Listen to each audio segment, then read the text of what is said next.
Okay, here I am again, Andrea Spencer, Vice President of Communications here at Elder Source.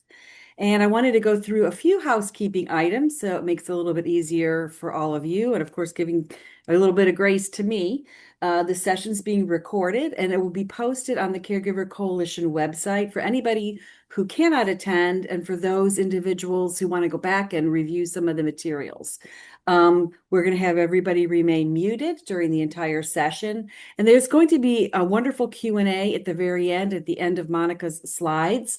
Any questions that you have and you think about, type them into the Q&A box. We're going to collect those and then have everybody's questions read out loud. So we'll have the answers shared by our subject matter expert today, Monica Bermudez. Due to the number of attendees, we might run into some technical difficulties, so thanks for your patience. And following this webinar, you're going to receive the recording and any other associated handouts and information that we share during today's webinar. So you can take notes by all means, but just know that everything's coming back to you in your inbox. So the Coalition of Northeast Florida, Caregiver Coalition of Northeast Florida, we offer virtual events, in-person events, a newsletter, and informative social posts. So there's a way to stay connected with the coalition, not only during these sessions, but of course, when we are offline, and you can go to the website caregivercoalition.org. About the coalition, our mission is to collectively elevate caregiving and improve the quality of life for caregivers in Northeast Florida. We've got over 20 organizations and companies working together with the sole purpose of trying to make your journey a little bit easier. So often we hear the caregivers say, I don't even really know where to start for help. So these sessions and all the information that we share are designed to give you that starting point, that launching pad of finding out where you can get information on all kinds of information that's important to you. It is a program of Elder Source, and we are proud to be the convener of the coalition. Um, Anything that we talk about in a lot of the sessions can be found on our website with either our and through the helpline. So at the very end, I've got some other brief resources to share with you, which not only you can send an email, but starting at the Elder Source helpline. And we get about 4,000 calls a month from people looking for all different kinds of information and resources, not just caregivers, but those seniors wanting to remain independent in their home. So I am going to turn this over to my friend and colleague, Monica Bermudez. She is also one of our very valued advisory council members. And we've got a great program for you today from Monica. So Monica, I'm going to stop sharing and we're going to bring Okay. your slides and you'll be ready to go. All right. Let's do this. Okay. Can you see it there? Yes, now we'll need to see your whole screen. Good. Yeah, there you go. Perfect. All right, Okay. thanks. I'm going to mute myself Perfect. and start collecting the questions from our audience. Okay. Good morning, everybody. My name is Monica Bermudez, and I'm super excited to be here today in collaboration with the Care Coalition, Caregiver Coalition, and also Elder Source. Um, Caregiving, I wanted to start saying that caregiving is not an easy stage in life, right? And whether you are caring for your spouse, for your parents, for a friend, there are moments, right, that we are a little bit overwhelmed and we might think that we don't know what we're doing and you don't know, you get frustrated. But here today, I'm gonna give you a little bit of motivation and a little bit of strategies in order to make your moments with your loved one a little bit easier and a little bit more meaningful. I think that that's the best word. So the goal is to simplify things that you are doing, not to add anything to your routine, but maybe to do it a little better and more effective. That's what we're going to be talking today. So, three simple ways to make daily activities better for your loved one. So a little bit about me. I have been working with older adults for a little bit over 10 years, and this is hands-on. I used to be a former activity director. I used to be a fitness director. I used to be a lifestyle director.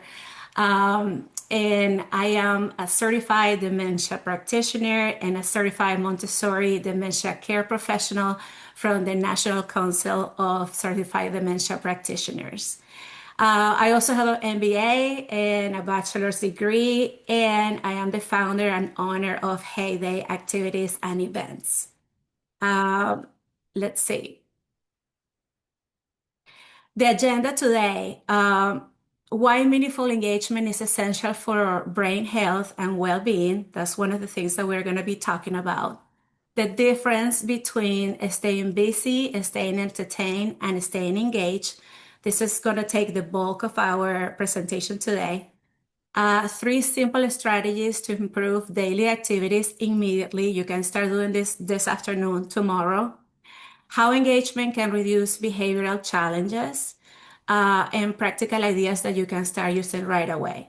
And remember, after the seminar, the webinar, we are going to send you a little activity guide. It's kind of like a quick connection guide, so that you have some things and examples that you can start doing right away with your loved one.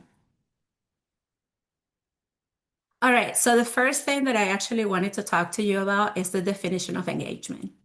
Uh, I don't think that we give engagement the meaning and the importance that it deserves. Um, and I have a mission with my company, and it is I want people to understand how important engagement is for older adults. So I just put here two definitions, one from the dictionary, the Merriam-Webster dictionary, and the other one from Cambridge. So the act of being involved in something, the state of being attentive and interested, the act of taking part in something and being involved with something in a way that attracts your interest. So, what are the words here that are super key? Involved, attentive, interested, being part of. So, we're going to differentiate here in a minute what is to be busy, what is to be engaged, what is to be entertained, because they are three different things. Uh, I can be an entertainer, but maybe you are not actually engaged in what I am doing. Okay, so there is a big difference. And I want you to think about yourself too. Like many activities that you do or that you go to, there might be an activity, you might be entertained, but if that doesn't have any meaning to you, or you don't need, or you don't feel that you are aligned with the activity, then there is not much meaning, then there is not an actual engagement in that activity. Okay? All right. So busy versus engage. This slide is super, super important. As a former activity director, I can tell you that I have seen so many calendars in different places and they are full of activities. But then people tell me, yeah, but people don't come to my activities. What is happening? It's like because when we are talking, you can be really busy, but if it doesn't really have meaning for the people that you are actually catering to, then people are not going to participate, so there is not going to be engagement. So that is very important that you differentiate what is to be busy and what is to be engaged. So busy doesn't mean connection, doesn't mean that people are connected. And also, quiet doesn't mean that people are disengaged. So people can be quiet, but still interested in what you are doing or the activity that you are doing. Or maybe the person has some cognitive challenge or some mobility changes. And so you don't feel that the person is actually connected in the activity, but they are. It's just that this is the way that the life has taken them right now. But engagement is about how it feels, not how it looks. So this is something very important. Something that I wanted to give you as an example. For example, if you are watching TV or you put your loved one to watch TV, that might be something that they like, but they are lacking the engagement. That is something that they are busy with. So, how can you actually transform that moment into engagement? Maybe you sit with them and then you start talking about something related to the show that you're looking at. Or do you remember when this actor used to do the other movie? Or do you remember this person? If you're talking about the actor, do you remember when this person participated in this other show? Or do you remember what you were doing when this show first came into the TV? So these are things, this type of interaction is engagement, which you can transform many activities into actual meaningful engagement. Let's, for example, think about cooking.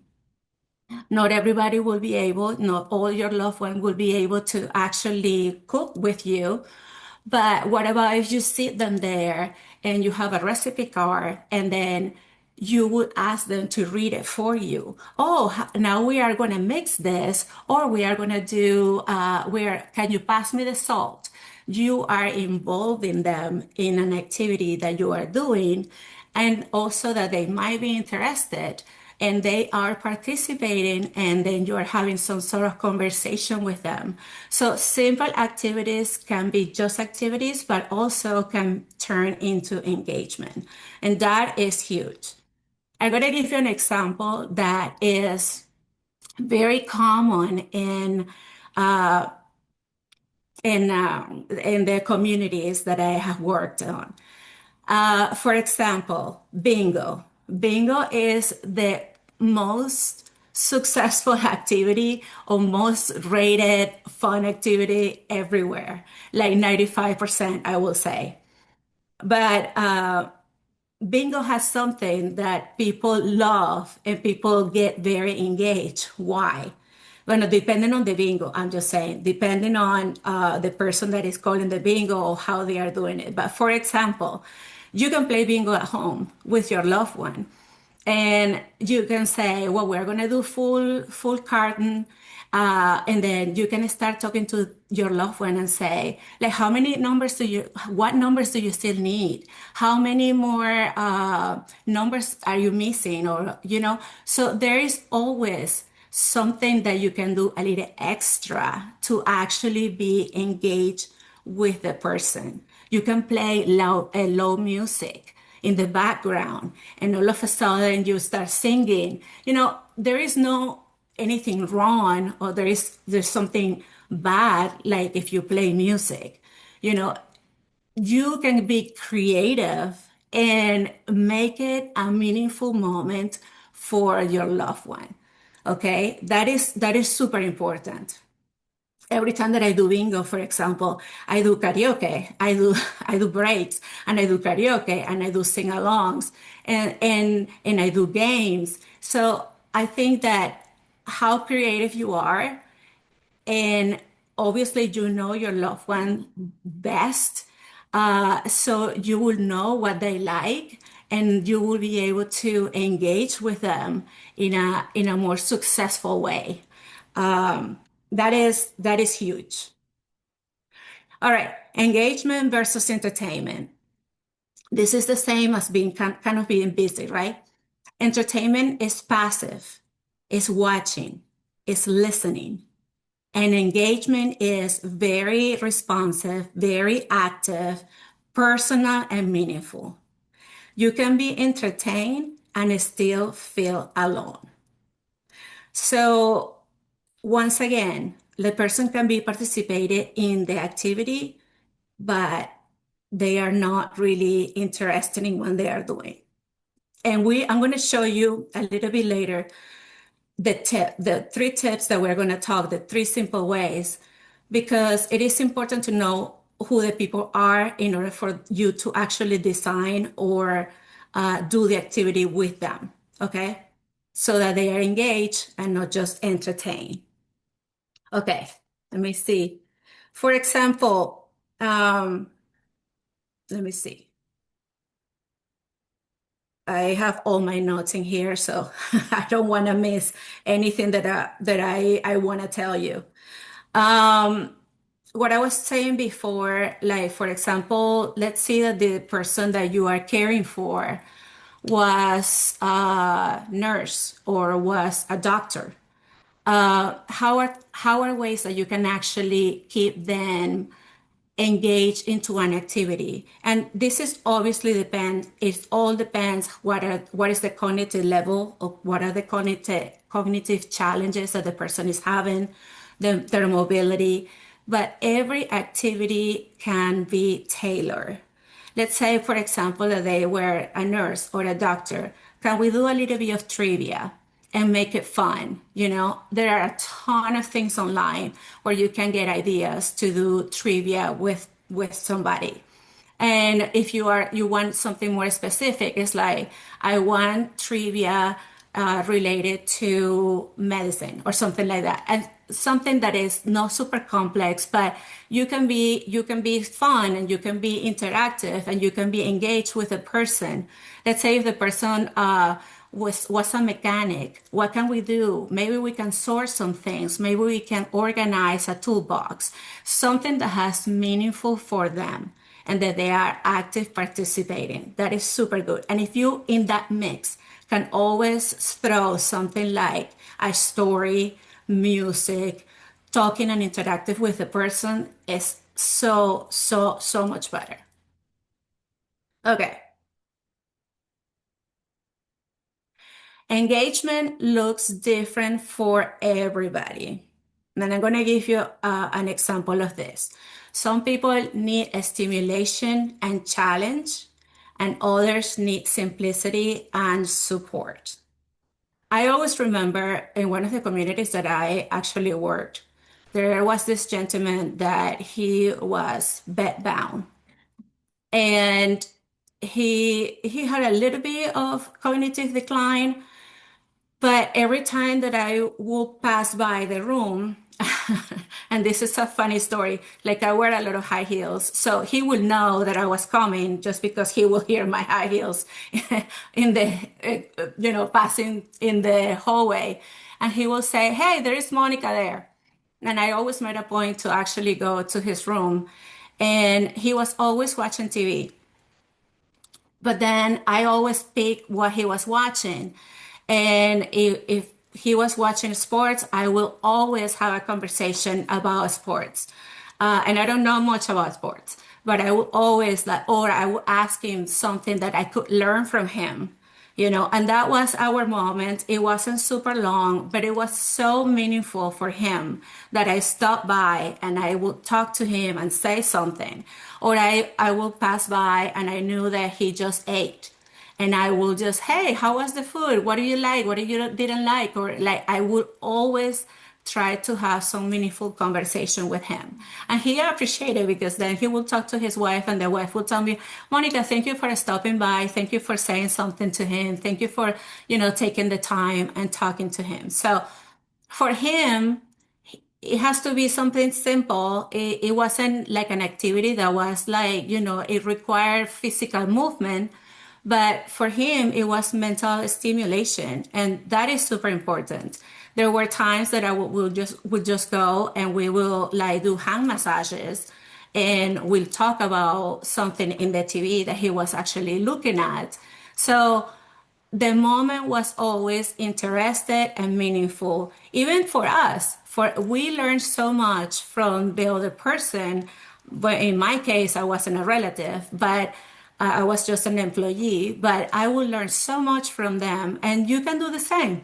Maybe you are caring for somebody that is a friend. It's not necessarily your spouse or your parent, but there's always a stories. There is always something that you can engage with them and make the moment meaningful.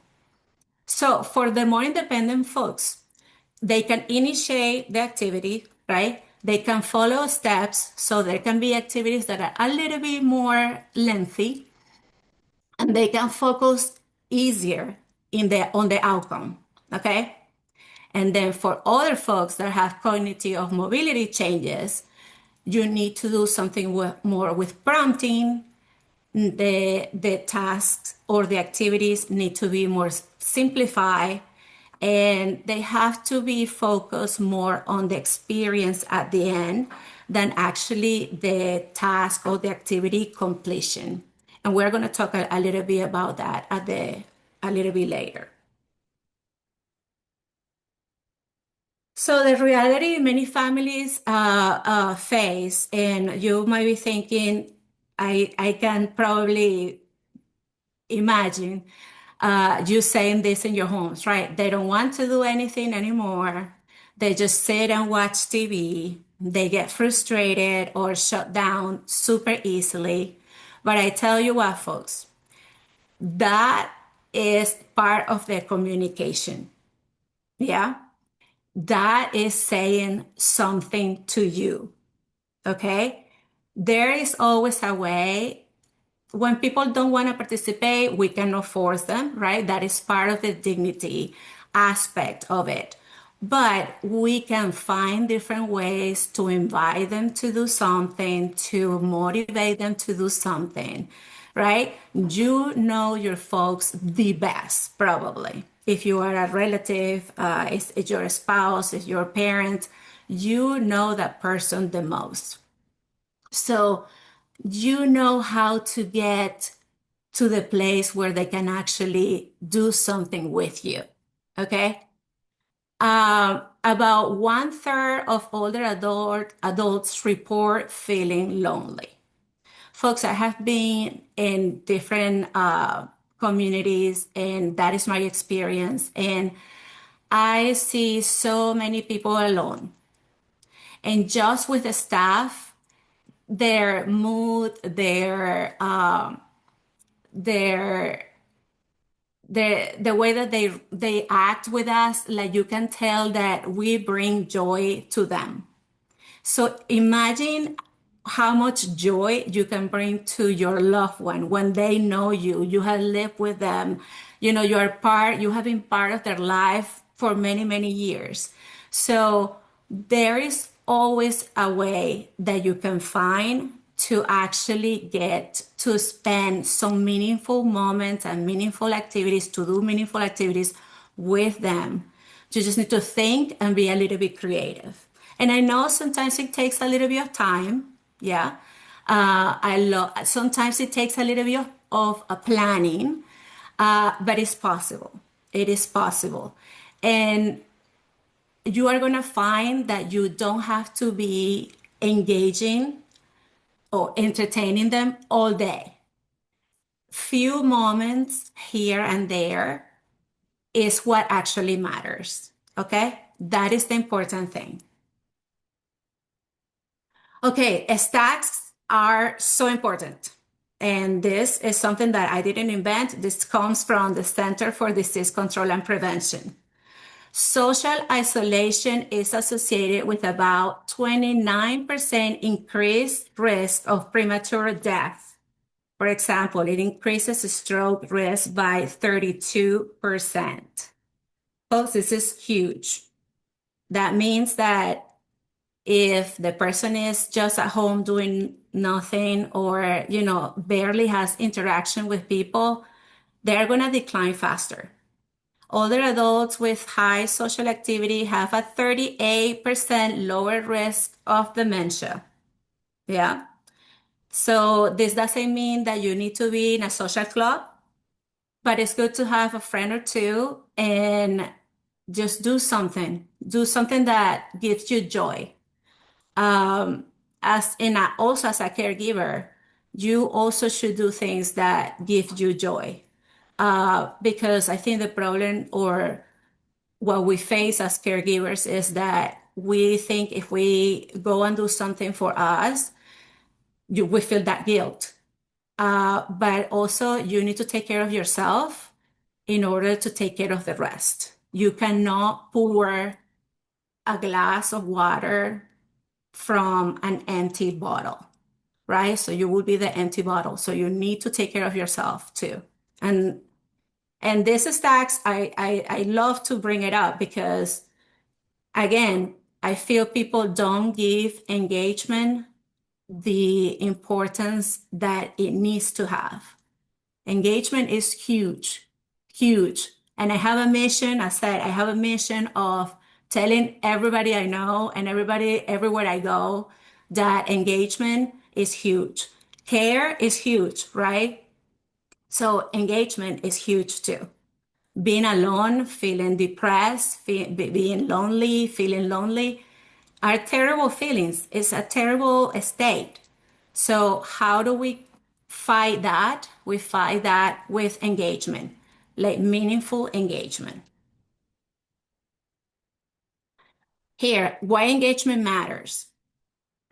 Because engagement supports brain health, improves mood and emotional well being, reduces anxiety and agitation, helps prevent identity and purpose.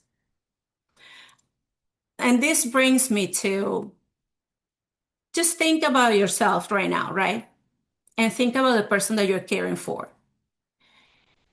Aging stops a lot of roles in our lives. For example, when we age, like we realize, well, that we shouldn't be driving, for example. At certain point, we are like, okay, we shouldn't be driving. There's a certain point in life that we stop working. Their routines are off, so we lose a lot of identity when we age. Sometimes, not all the time, but that when we age and we age, with illnesses and things like that, yes, there are a lot of things that stop. And how do you feel? Think about it. Like right now, how will you feel if you cannot drive anymore? How can you feel if, well, like I am not that important person in this organization that I used to be? I stopped working. And now maybe I have a little bit of cognitive decline. I can't remember. I'm not that sharp anymore. And so imagine how you feel. So engagement matters. Engagement matters in all of this because the more active socially and that we are going to be a little bit more happy. Yeah. Um, where I feel that when we age, a lot of people look at us the same. Oh, you just age. It's like, no, like I am my own person and they want to treat us the same. That's important. No, I am my own person. I like my own things and I would like to continue doing some things, right? For example, I love dancing. I have been a dancer all my life. And because I age doesn't mean that I cannot dance anymore. Maybe I cannot do a lot of turns and things like that, but I can be on my chair and I can, listen to music and move and do something that is fun for me, that I still enjoy. So I guess what I want to say about this is like activities don't have to be complicated. Whatever you plan, whatever moment you want to spend with your loved one, they don't have to be complicated. It doesn't have to be super elaborate. It can be something simple. Yeah. Without meaningful engagement, three things can happen: withdrawal, faster cognitive decline, and also anxiety and mood changes. Those are things that are part of the communication, right? Well, I don't want to be here anymore. I don't care. And so I withdraw, you know? And it's kind of like your your job is also being the cheerleader, right? Being like that motivator. I brought you something that we can work together in this puzzle, or we are going to play cards. There are so many things that we can do. There's so many things to avoid the withdrawal, to avoid the anxiety, or to at least like make them feel better for some time. Activity engagement. Folks, activities are no extra. They are essential. Okay? They bring connection, purpose, and peace. And we can make them easier and more joyful for you as a caregiver and also for the person also for the person that you're caring for. Okay? So,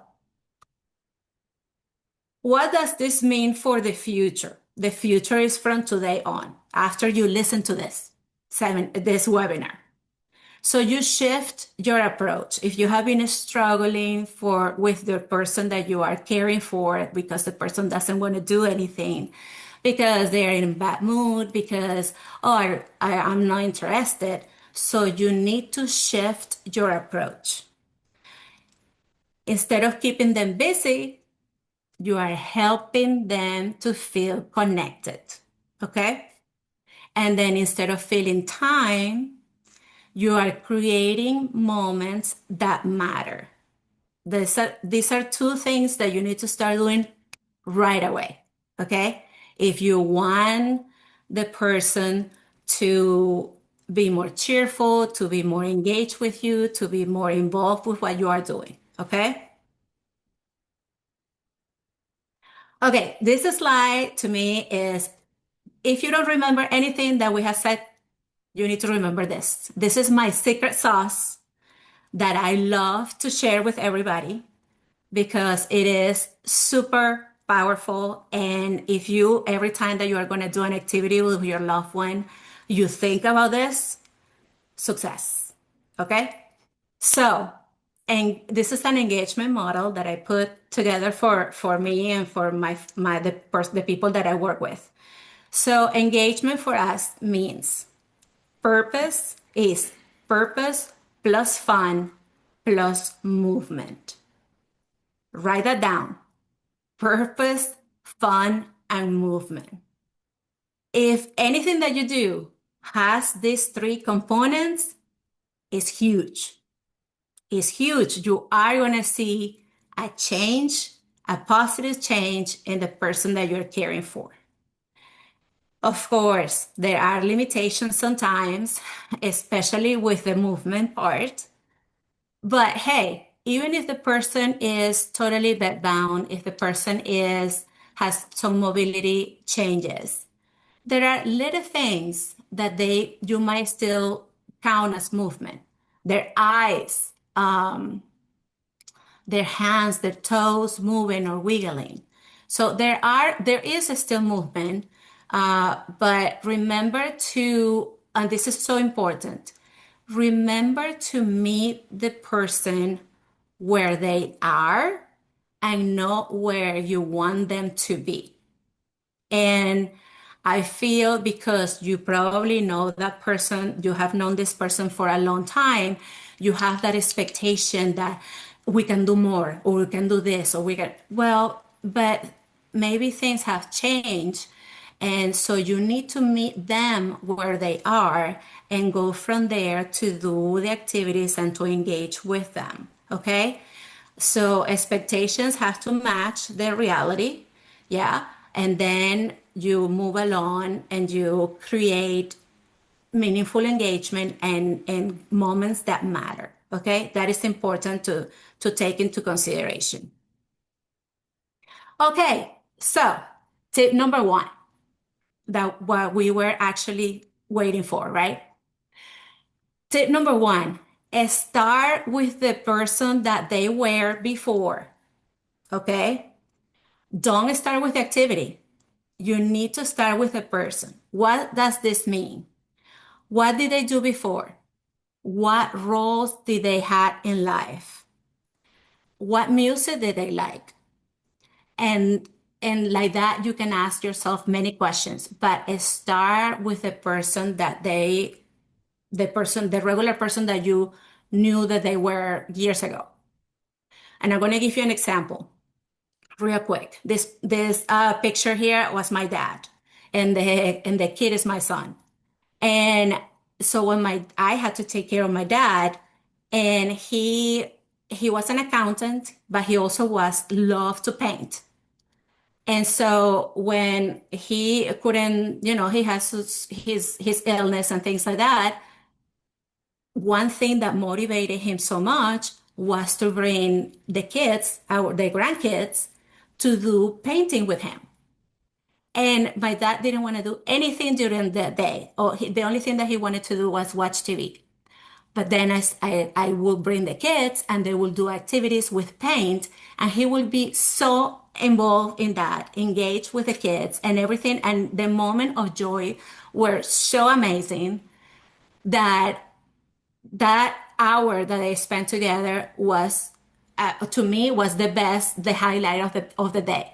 I felt good. I didn't feel guilt because if I needed to leave and do something else, I said he had an amazing moment just now with the kids, you know. So that was the important part.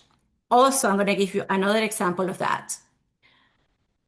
And that's one of the reasons I feel that I started working independently, because I remember hiring somebody to take care of my dad because I was working, and this person will take care of him, like all whatever they needed to do, and then they will put him in bed, and then they will turn on the TV in English. Folks, my dad didn't speak English.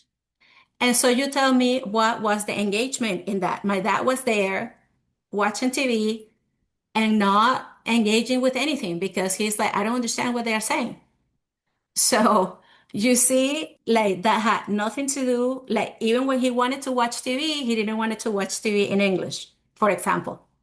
So you need to start with who the person that they were before. And once you know that, obviously you knew, you start thinking about activities that you can do with them.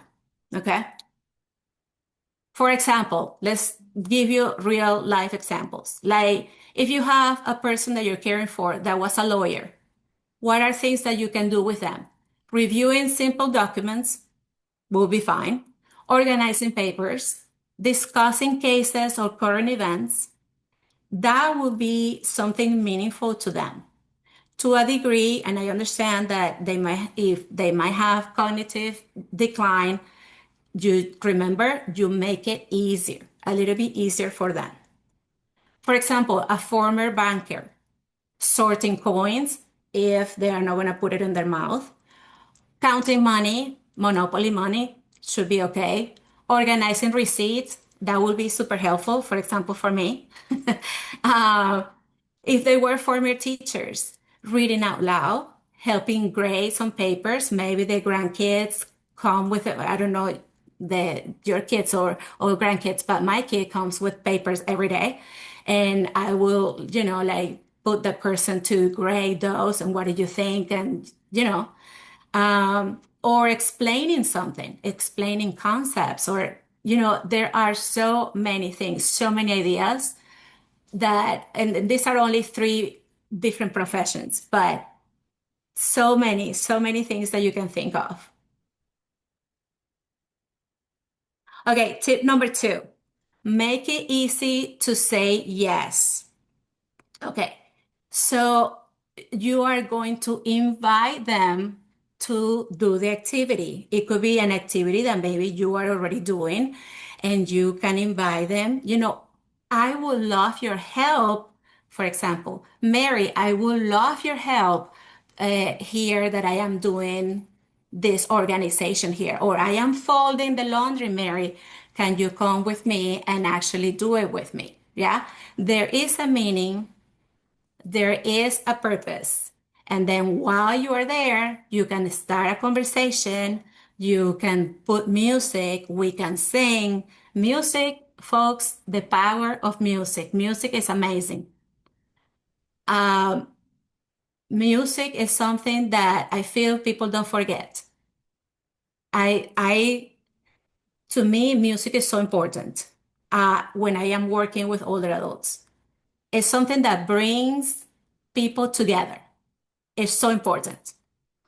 Okay, so use sensory cues. Okay, I'm going to tell you this tip. This is interesting. When I used to work in the communities and we were going to start an activity, my team would play music, like loud music, and they will go room by room or house by house asking people if they wanted to join us, that we were going to do an activity. But guess what? Like there was a moment that people already knew that an activity was going to start because we would play the same song. And so they would be like, oh, okay, makes sense. Like time to get out of the room and go and do something. The same thing, you can do it at home. You can put a song that is associated with, you know what? This is the moment that we're going to have an activity. We're going to do something together. Or maybe when you want to take them outside to, walk for a little bit or just a stroll. So I feel that that is important that they know. They have a little bit of a routine. I think it is important. Also, the activities should be short, 10, 15 minutes, depending on their cognitive decline or also depending on their mobility, right? Because after 15, 20 minutes of doing something, people might be tired or people might be like, okay, I lost my interest. I want to do something else. And the most important thing about this is the invitation. If I tell you, for example, Monica, come and do this. Uh, what about a different approach? It's like, I would love for you to join me. I am doing this, and I would love for you to join me. Or would you like to do this? Right? And I have a son with disability, and I have learned that it's important to give them choices. And choices is about dignity too, right? What I really want to do and what I don't really want to do. So you are in control still of the situation, and you might say you probably have two things that you would like to do with them. I want to do painting, and I also want to organize this box over here.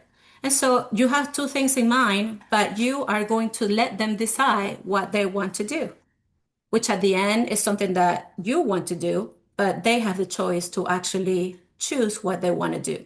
So that's part of dignity, and that is very important. And you are going to have better results letting them decide what they want to do than actually you telling them what to do.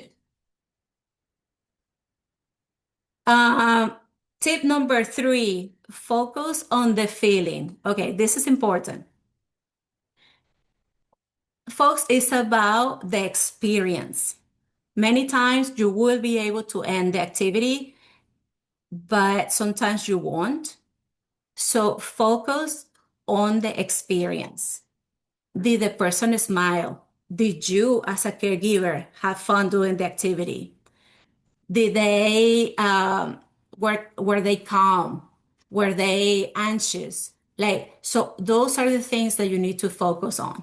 If they were anxious and you think that they got uh, angry, okay, that's an activity that we will not do anymore, and you cut the activity. But if you think that they are having a good time, totally, you are focusing on that and the feeling that it produced.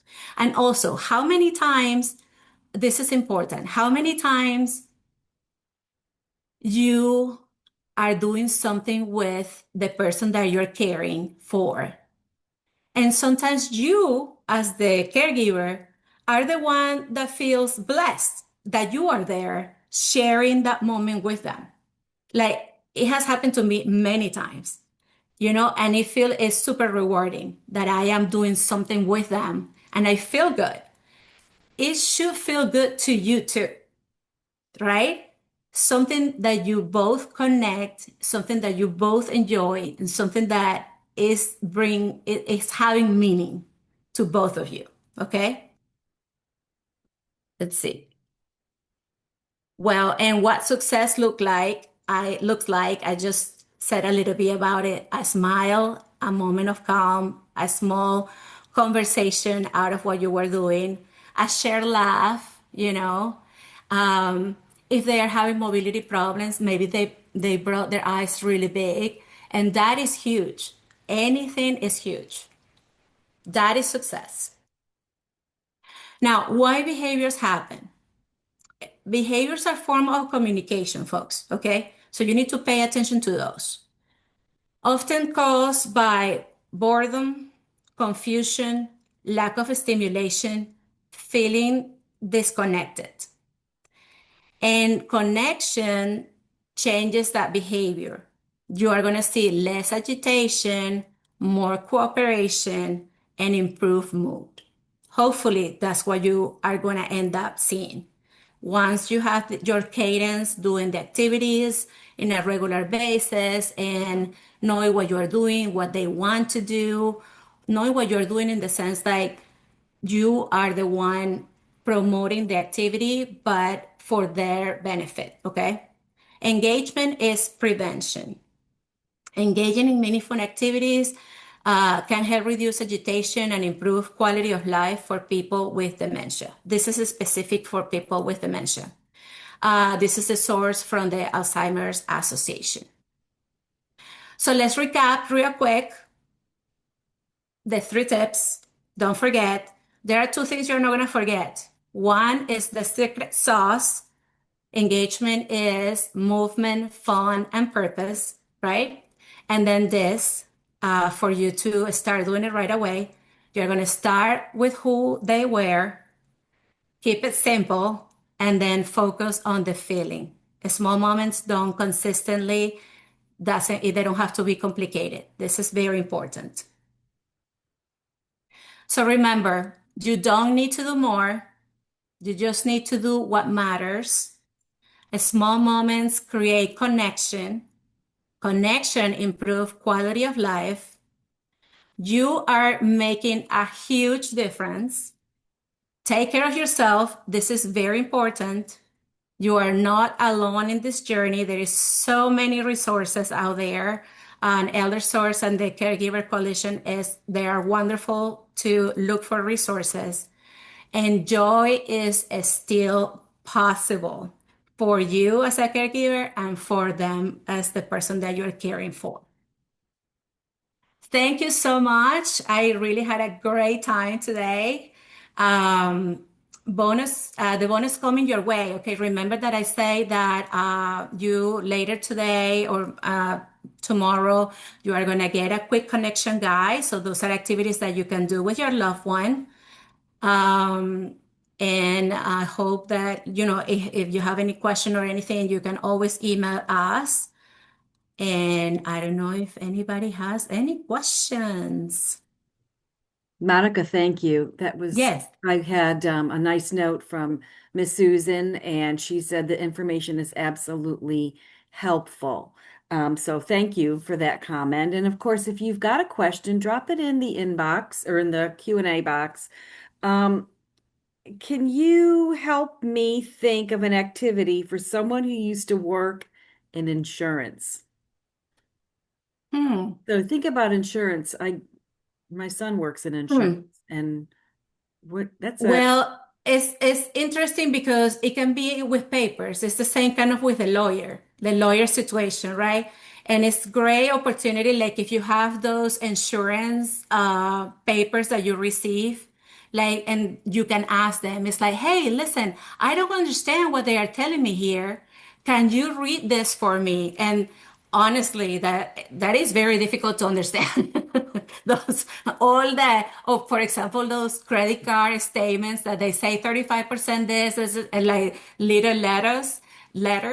That would be great. You can give them those and then, or say, and if you have maybe like 2 statements, you can ask them, do I have enough coverage? Do you think that I can change to another insurance company? The important thing is like you get creative, right? With it. Is it's easy to look for the activity. I don't know in what cognitive level the person is, but they can review the papers. They can give you your opinion about it. And maybe you can get a quote for another company and make that person compare your current insurance quote with the new one that they give you too. Something like that. good. Thanks for that. You've been in the industry a long time. What can you remember? Can you share with us any particular success that really made you feel like you made a difference or you helped the caregiver create a successful engagement? We had a gentleman that, yes, that he used to raise horses. And I love this example because it's touchy to us. So we worked with him maybe for a month, twice a week, and we tailor a program for him to everything that we used to do for him was horse related. Like we will do simple trivia questions with horses, for example. We will bring puzzles with horses. We will do paintings with horses. We will talk about the Derby. And this was when he literally opened up with us. And we were talking about like the Derby horses, like the famous, like the Triple Crown and things like that. And the gentleman all of a sudden opened up and he told us, I remember this. And we were like, wow, that was after 4 weeks. He actually connected with us and he was super talkative and saying details that we didn't even know about it. And it was a like changing moment for us. And so we have to report everything that we say to like what happens in the sessions to the caregiver. And the lady was like so excited because it's like, oh my gosh, he started like opening up with at the beginning when you do activities, people might think that, oh, I don't want to do that. It's like, oh, that's boring. Oh, that is, but consistent, a small, consistent moments of doing something that they actually liked in the past might bring something out of them that you will be like, wow, this is the reason why I am doing this, bringing joy to them. It's like that moment with the gentleman with the horses was incredible because he had cognitive decline, but he opened up so much. And then the next time we went, he still wanted to talk to us about the Derby. He remembered us, and it was an amazing moment. That's a great example. We've had a couple of questions in the chat that asks about this particular session, about recording it. So yes, we are recording. So you'll get a copy of that. Even for those individuals who weren't able to make it, that they will get a follow-up email as well.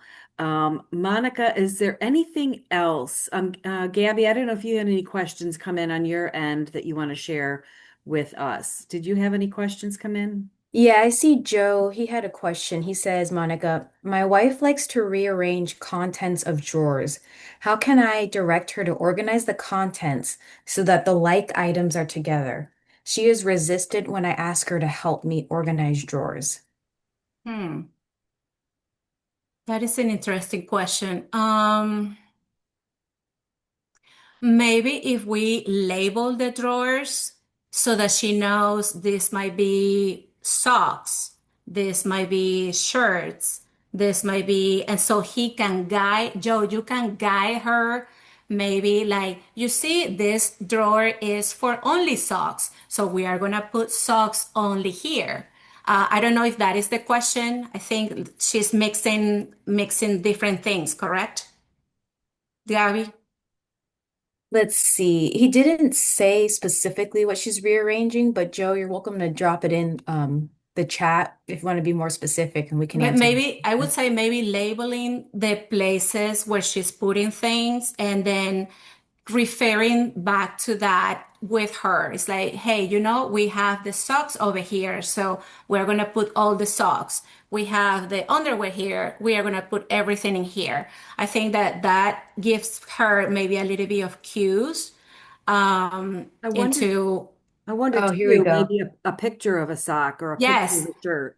pictures are so good Mhm. as well. Okay. Pictures are so good. And also kind of like if she is like doing that repeatedly, like maybe writing like a little routine. So right now we are going to organize the drawers and then we are going to go outside for a walk or we are going to do something at different activities so that she can refer to and say, oh, okay, we already did that or we are doing that. And then now we are going to move to the second activity or something like that. Joe said, great suggestion. She rearranges silverware, underwear, food items, and they can be anywhere. I think goes Yeah, back to what you said about labeling in the picture. labeling. I think labeling and also pictures would be amazing. Awesome. Brandy Bryant said, thank you for this helpful information. It breaks it down to be simpler.